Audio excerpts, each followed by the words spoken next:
पड़ेला।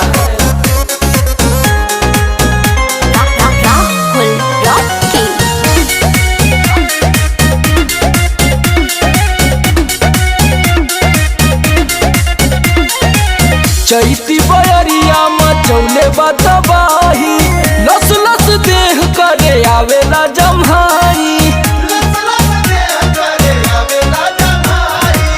चैती बयरिया मचौले बतबाही, लस लस देह करे आवेला जम्हाई।